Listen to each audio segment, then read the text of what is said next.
Hai, balik lagi di One Man Project sama gue Primanda Wijaya di Penikmat Cerita Misteri.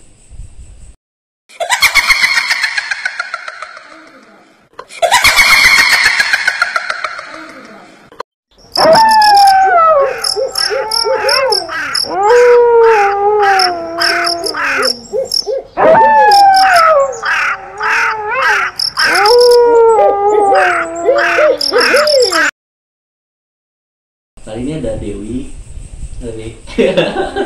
Tanpa basa-basi, langsung aja kita dengerin. Gimana Wi? Gue pengen tahu cerita gini, pengalaman lu yang bisa dibagi atau diceritakan dari pertama kali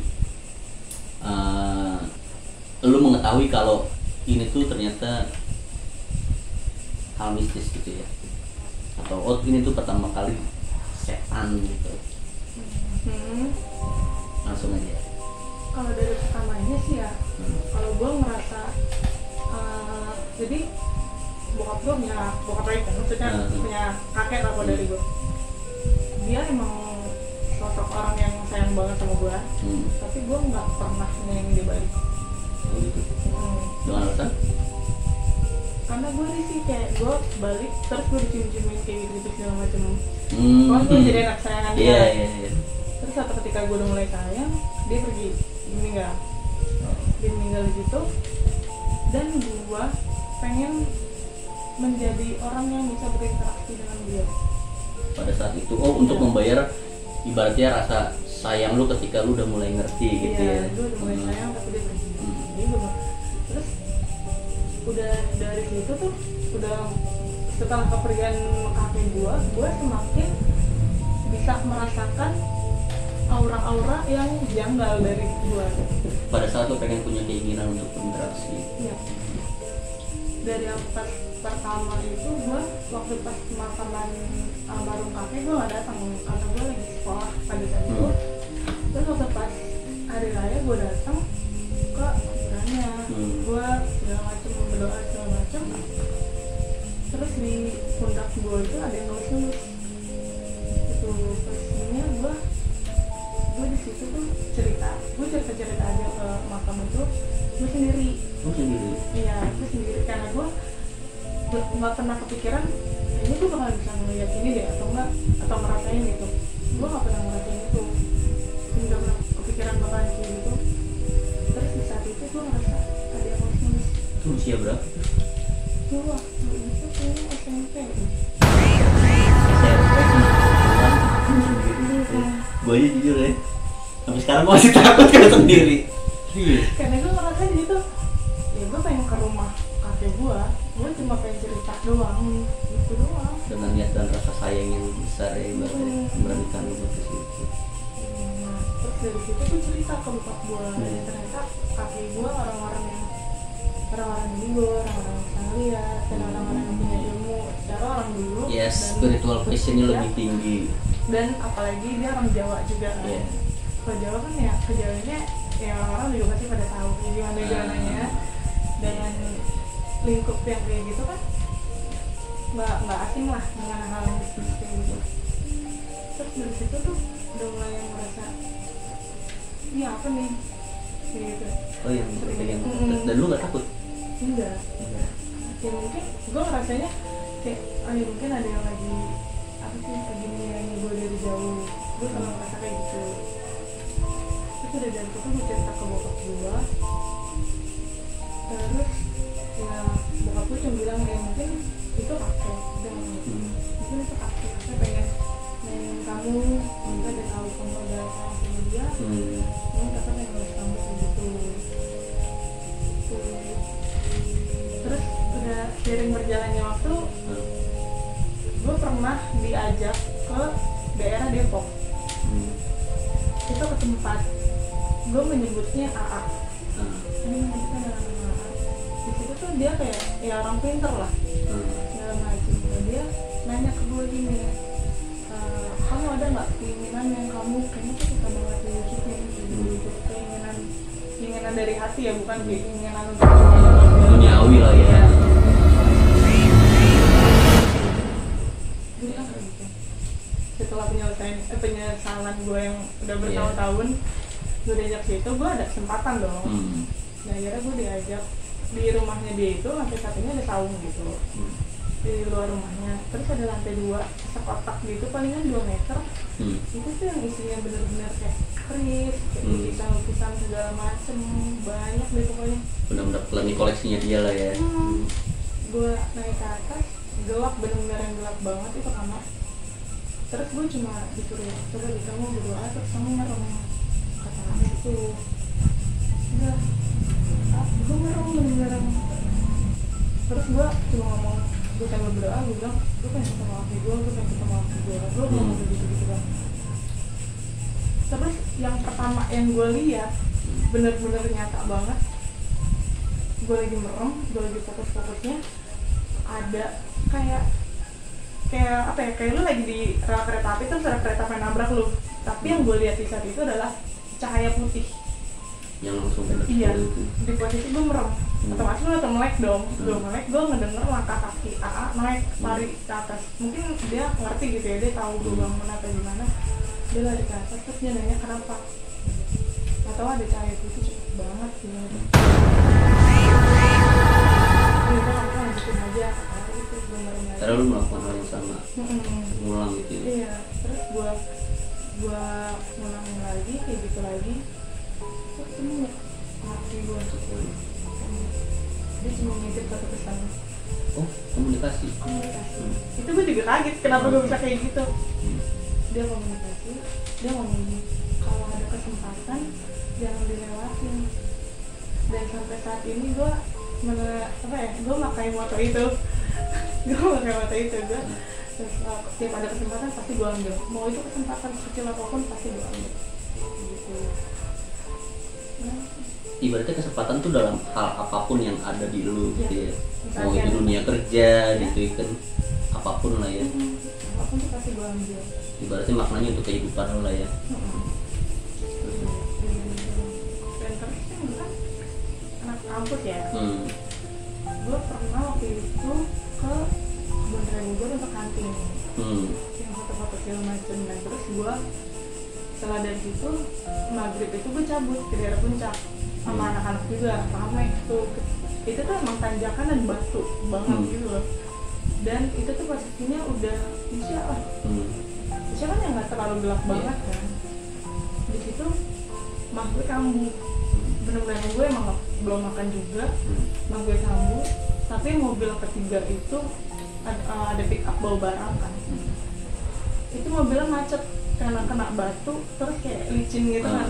Mater lah ya, nggak bisa naik lah ya. Nggak bisa naik. Otomatis kita berhenti di tengah-tengah jalan yang emang kanan kiri tuh udah yang kanan itu kayak jurang, kiri itu kayak yang jurang ke bawah, kayak gitu. Dan terus gua karena posisi gua lagi ngejapit, gua diem di mobil, gua ada di samping supir, diem di situ.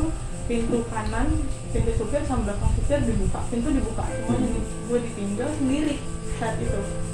Gue ditinggal sendiri, itu kayaknya first time-nya gue ngerasa kayak kayaknya gue bisa ngeliat deh gitu. Gue lagi nahan sakit perut, gue ngechat orang, terus di samping supir itu, di luar di pintunya ada bayang itu yang bener-bener gede banget. Itu satu badan kecil gitu, bener-bener ada. Gak sampai kelihatan kepala gitu ya? Enggak, karena kan gue posisinya juga di mobil kan, dan gue nggak mau ngeliat juga. Gue bener-bener ngeliat dari sudut mata gue doang, kayak apa nih, gue kayak gue cuma berdoa doang, gue bilang gue gak ganggu di sini, gue cuma mau nolongin, gue mau liburan, gue bilang gitu. Udah kayak gitu sekitaran 10 menit temen gue datang, terus gue otomatis madep ke kiri, kan dia ada di kanan, gue madep ke kiri ke temen gue. Kenapa? Ditanya gitu, nggak apa-apa, gue bilang itu. Gue nggak mau yang takutnya temen gue juga lebih takut kan, lebih scared juga, mending gue nggak cerita gitu. Dan terus dia pergi, ada yang jalan di samping gue, di samping supir itu, jalan ke depan gitu, jalan ke depan, kayak gue masih jalan, biarinlah gimana, gue nggak ganggu kok di sini, gue cuma mikirnya gitu doang kan. Terus udah kayak gitu, nggak lama ada 2 orang bawa carrier, setelah orang-orang naik gunung. Tapi itu tuh nggak ada gunung di situ, maksudnya gunung nggak lewat ada buat pendakian ya, trek pendakian ya. Nggak lewat sini ya, toh gue juga masih bawa mobil kan. Terus udah gitu itu orang gue juga nggak tahu dia dari mana, tiba-tiba ada di samping gue, dia nanya gini, apa ya yang dari orang Sunda itu, teh iya misalnya itu lah, teh ini kok kalau misalnya ke gunung ini kemana ya, waduh gue nggak tahu kenapa di sini dulu itu kan nggak tahu ini nyasar kok di sini ya kata dia gitu kan, ya udah coba masnya turun ke bawah aja gitu kan. Itu gue nggak tahu itu orang datang dari mana, gue nggak ada suara-suara orang jalan dari depan ke belakang, yang ada dari belakang ke depan kan. Dan pada saat itu lu masih beranggapan itu orang? Itu orang. Itu memang orang? Gak tahu, nyampe sekarang gue nggak tahu itu orang apa bukan. Yang sekarang sih yang itu doang. Terlalu, gue masih jujur ya, gue masih penasaran sama yang cerita awal pertama kali itu nih. Ya, maksudnya ketika lu punya taruhlah anggaplah ini guru spiritual ya, ibaratnya setiap orang kan pasti punya diri masing-masing.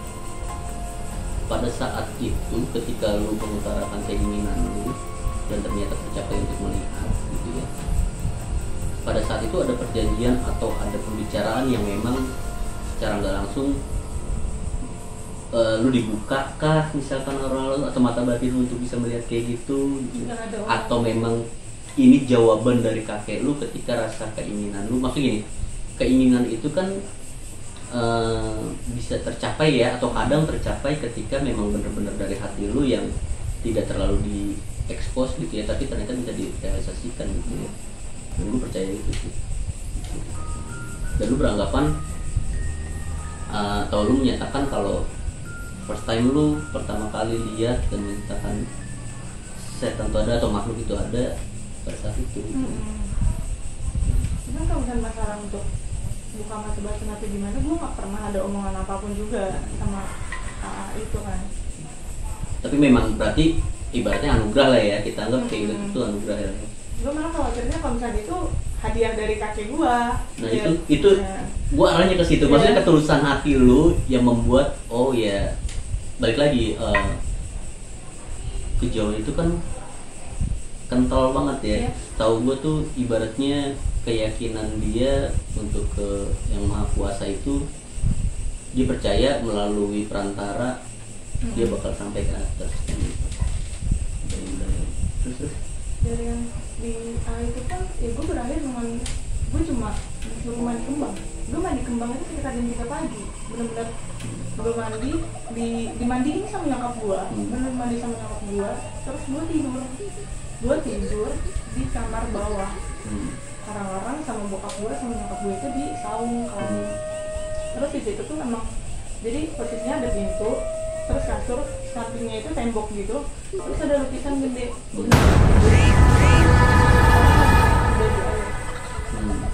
Kendaranya siapa? Di itu tuh nyokapnya Ruki dulu kalau nggak salah. Itu gue nggak memikirkan apa-apa, cuman emang gue sempat ngeliatin karena gue tertarik gitu. Gue ngeliatin, gue tidur itu AC ya, ini kamar ber-AC. Nah pas gue bangun, karena di kuping kanan kiri gue itu gue merasa gue lagi di air.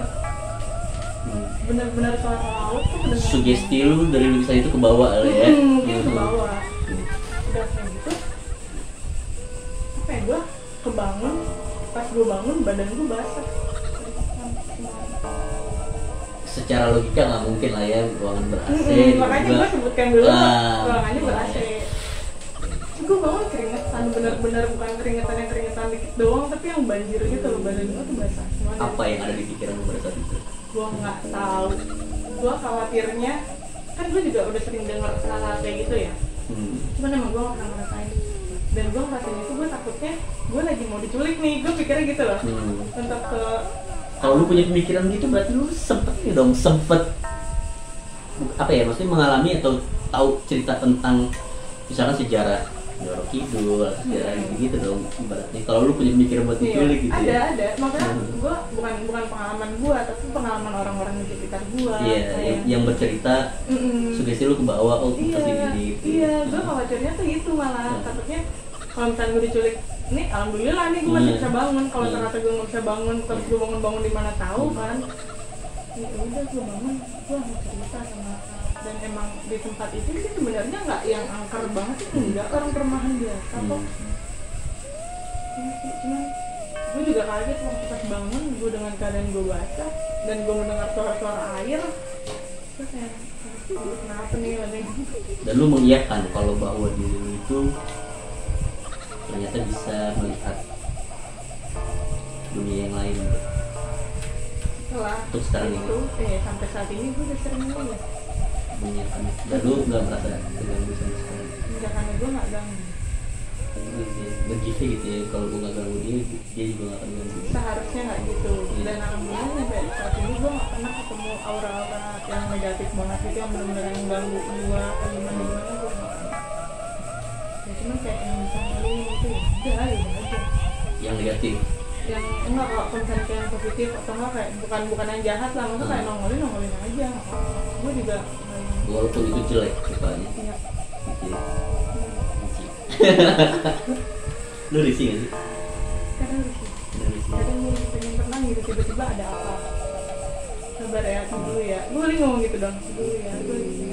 Gue percaya sama orang yang punya anugerah kayak gitu ya. Maksudnya ketika lu dikasih anugerah untuk melihat, ternyata secara nggak langsung panca indera lu yang aktif tuh gak cuma itu gitu ya. Kadang gini, ketika lu menemukan sosok yang kurang bagus, otomatis indera penciuman lu juga pasti akan berasa yang kurang enak kayak gitu kan. Tadi gue denger cerita yang menurut gue positif lah, anggapannya gitu ya.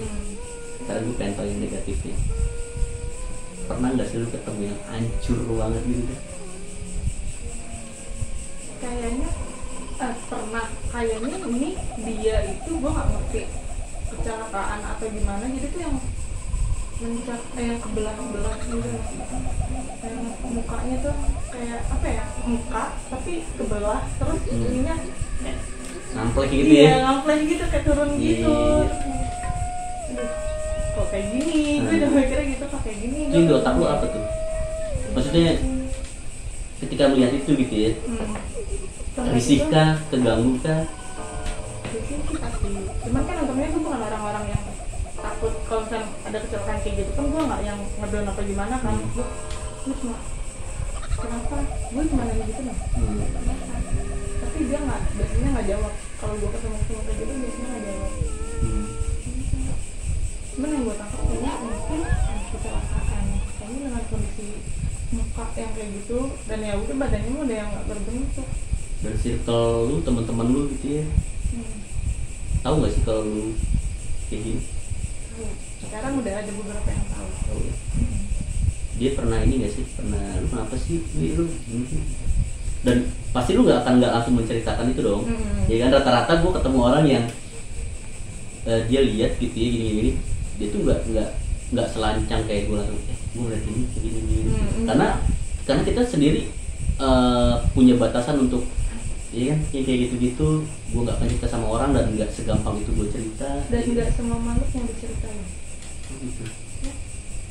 Dia bilang gitu ya. Kayaknya kadang gue nggak pernah mau cerita-cerita kayak gini, ada yang Kayak gimana tuh? Ya pede. Biasanya gimana tuh? Ketika dia nggak mau gitu ya? kalau yang nggak mau ya mungkin dia ada masalah, maksudnya dia meninggal dalam keadaan bermasalah. Kalau misalkan yang mau biasanya dia minta tolong. Dia bilang. Dia minta tolong. Dia punya keluarga. Ada sih, ada yang kayak sedih-sedih gitu. Nah kondisi itu kalau misalkan datangnya atau taunya pada saat nggak di apa ya, kayak best moment kalau lu lagi nongkrong gitu, terus tiba-tiba dia datang terus secara nggak langsung gitu cerita, itu kan ibaratnya jauh lah ya, ibaratnya kadang kadar mistis pun juga nggak ke arah sana, mungkin pada satu sendiri atau lagi menyendiri kayak gitu kan. Sendiri biasanya gue kalau misalnya di suatu tempat gue menemukan ada sosok gitu, terus gue kayak ada simpati lah, gue entah simpati entah prihatin, gue bakalan mikirin terus sampai rumah. Jadi gue ketugasin itu, nanti dia bisa yang datang terus dia cerita. Iya, orang-orang yang juga gitu tuh, maksudnya nge-record satu tempat dan itu ke bawah sampai rumah ya kan, sampai lu tahu bener jalan gitu. Ternyata ada. para berdua ya dok dengan kita ya. Asli. Waktu itu ada yang ngisi juga di konten gue gitu ya, dia sama dia cerita tapi dia tidak cerita tentang pengalaman dia gitu ya, justru dia cerita yang pada saat yang dia alami di sini gitu ya. Gue sempet bete, gue nggak nyebelin orang ya, gue sempet bete, bukan bete gimana gitu ya. Kita ketemu pertama ngobrol, ini pertama dia ketemu diem gitu ya, gue bingung buat ngutarain gue ngomong apa ya, gue bahas apa ya buat cair gitu ya. Ternyata dia diem itu, ya ternyata gitu. Terus dia ngobrol sama di sini gitu ya, dan itu sayangnya diceritain pada saat itu udah gak momen itu sayang banget. Gue bilang kenapa nggak ini, alasan dia gitu karena gue nggak mau dia nggak mau cerita, dia nggak mau diceritain karena kan kalau misalkan dia diceritain pada saat syuting itu kan ibaratnya kalau gue kebutuhannya biar semua orang tahu gitu ya, ternyata dia mewakili orang yang mungkin dia tahu, dia nggak mau gitu. Jadi cukup buat gue dan lu sebagai pendengar aja, tidak untuk di-share orang gitu ya. Nah, iya. Soalnya kadang mereka merasa keganggu kalau kita ada di suatu tempat terus kita ngomongin mereka, Tapi nggak ada perjanjian kan kalau kayak gitu. kalau gue sih nggak ada, nggak tahu ya, tapi yang Ini sih ini gue aja, maksudnya gini, ketika gue pengen mengetahui kayak itu tadi lah, kalau ketika lu punya pengalaman yang menurut lu pengen tahu, yaitu ke bawah sampai rumah, lu pengen tahu, ketika dikasih tahu itu nggak ada perjanjian apa gitu kan, enggak. sama si dia enggak ya, mau ngalir gitu aja. Iya, ngalir gitu aja. Soalnya kan gue juga tipikal orang yang gue pernah gampang lupaan ya. Mungkin mereka mengerti itu. Iya. Jadi yaudah gue cerita aja, malu lu juga besok lupa gitu kan. Kayaknya mereka berpikir kayak gitu. Dari keluarga nih, balik lagi, ada nggak yang sama kayak lu? Atau cuma lu doang? Di keluarga lu aja ya, maksudnya bukan saudara gitu, tapi di lu. Bokap gue sih, ya mungkin karena turunan juga kali ya, dari kakek gue juga kan. Bokap gue waktu itu, gue lagi di garasi rumah, kan di garasi rumah gue ada sofa-sofa buat kita duduk-duduk gitu. Gue duduk di samping gue ada temen gue. Nah bokap gue ini emang nggak terlalu dekat sama gue, jadi dia nggak tahu kalau misalkan gue bisa ngeliat. Bokap gue nggak tahu itu, cuma tahu ya cerita waktu pas gue di Kaba itu, cuma tahu itu doang. Terus kayak ngerasanya oh ya udah paling cuma kayak gitu doang, sekali doang. Bokap gue mikirnya gitu. Nah waktu itu bokap gue duduk belakangnya gerbang, tapi emang agak jauh, jarak 1 space mobil lah. Terus bokap gue ngomong gini sambil ngeliat ke temen gue, dia ngomong di belakang saya ada orang ya, dia ngomong gitu. Tapi di belakang di gerbang itu ada orang lagi gitu. Terus temen gue diem doang, dia ngechat gue, dia bilang lu masuk dulu deh, kata dia gitu kan. Temen gue ini nggak tahu kalau misalkan gue udah ngeliat gitu. Gue tahu emang ada orang, maksudnya bukan ada orang, emang ada sosok di situ. Jadi tuh di rumah gue tuh suka ada yang bolak-balik gitu, tapi di gerbang doang. Dan gak mengganggu buat orang yang bisa lihat. Tapi kalau yang nggak bisa lihat tiba-tiba ditongolin kan itu mengganggu ya. Buat gue tuh kayak kadang gitu. Mengganggu dalam arti gini, males aja ketika lu lagi suasana hati lagi enak lagi ini, terus tiba-tiba kaget, terus punya rasa takut, itu bete sih kalau gue tuh. Dulu mah di rumah gue itu ada lukisan Soekarno. Soekarno gede, cukup gede. Pasti bokap ya? Iya. Itu bikinan tahun 1957 kalau nggak salah. Itu ya, gue ngeliat ada 2 lukisan, satu Soekarno, satu namanya Dewi. Katanya sih namanya Dewi, gue nggak tahu nyampe sekarang namanya siapa, dan lukisannya juga udah nggak ada. Dua-duanya itu yang nyokapnya Nirara Video. Dia posisinya nggak beda jauh karena emang sosok mereka itu kan terkenal di air ya. Kalau di yang dua itu yang naik kereta Santa Claus, cuman kuda bentukannya kayak gitu, nggak beda jauh sama di tempat AA. Kayak gitu juga dia panjang, cuman kalau Soekarno kan dia potret gitu kan. Itu kan yang gue ngeliat lukisannya tuh, gue khawatir sendiri kalau misalnya ngeliat yang lukisan yang air ini, gue selalu merasa ada hal yang ingin menarik gue ke sana, masuk ke dalam lukisan yang ya mungkin orang lihat ya apaan sih, nggak mungkin lah gitu. Kan kita banyak ya dengar cerita juga di konten-konten yang sama, ketika ada ketertarikan mereka gitu ya, biasanya ketertarikan itu juga dialami sama orang-orang yang ya lu nih, maksudnya indigo juga nih gitu ya. Itu kan yang menjadi kekhawatiran lo gitu ya sampai saat ini. Sebelumnya ada nggak sih kayak misalkan atau lu melakukan gitu ya komunikasi sama circle mereka gitu yang lu anggap ini masih orang-orangnya si penguasa laut lah, misalkan air lah gitu, untuk menjawab rasa ketakutan lu gitu. Cuman biasanya dalam mimpi, pernah ada kejadian langsung. Soalnya gue lagi snorkeling. Gue lagi snorkeling, gue emang gak bisa berenang di kolam renang, tapi di laut gue bisa. Karena emang ada tekanan air juga kan. Posisinya itu gue ke kapal itu deket, maksudnya kayak posisi gue kayak loncat makan kaki dari air tuh nyampe. Itu gue tenggelam dan ada yang narik kaki gue, terus dia kayak, gue lupa omongannya apa, pokoknya kayak intinya lu di sini aja. Nah, gitu. Lu nggak niat buat cari spiritual yang bisa buat tukar pikiran sama kayak gini, atau ya tadi setiap pengalaman momen lu, maksudnya biar gak membahayakan gitu mungkin? Oh nggak kepikiran sih, cuman kayak kayaknya gue masih bisa nanam di sini aja deh gitu. Nah gue ngalamannya dengan logika aja. Mungkin tadi gue kesangkut apa kali gitu. Lu bawa sugesti yang positif ya selagi lu gak mengganggu ya. Gue disini tanya apa kok.